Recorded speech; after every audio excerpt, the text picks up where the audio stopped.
So do you personally consider these to be canonical? Well, I mean, I don't have the authority to make them canonical, but I will tell you that as close as you can get to the creator, Gene Roddenberry, his son Rod has publicly stated on more than one occasion that if his dad were alive today, he would consider these canon.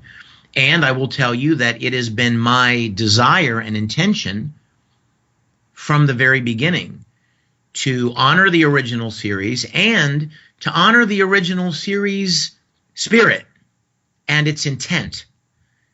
You know, a lot of fan productions their idea of making a Star Trek fan production is to fight the Klingons and fire phasers and flip open communicators and beam down. And you know what? That's Star Trek at a very, very shallow level, at a very surface level.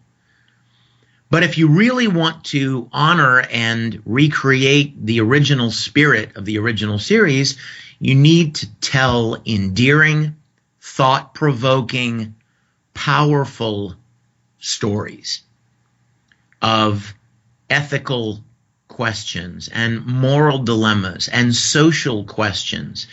That's what made the original series great. That's why we still talk about them today, why they're still popular. And so if you're going to do something like that, you've got to have amazing stories and you have to have actors to tell those stories. A lot of fan productions are fans. They're not necessarily actors or production people who know how to light a shot or shoot a shot or edit or sound design.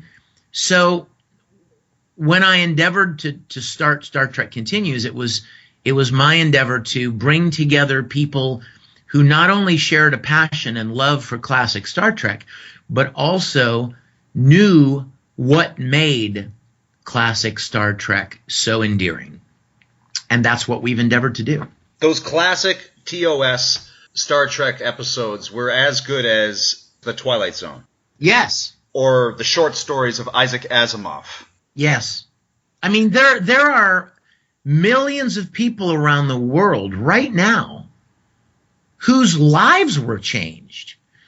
The entire trajectory of their lives was changed by Star Trek. And watching that show, it formed many of their feelings about humanity and goodness and ethics and morals and 1,000 different elements of someone's beliefs or personality or, morals and ethics and standards. And, that kind of thing is timeless. Human beings right now are exactly the same as they were in 1967. And they're exactly the same as they were in 1867.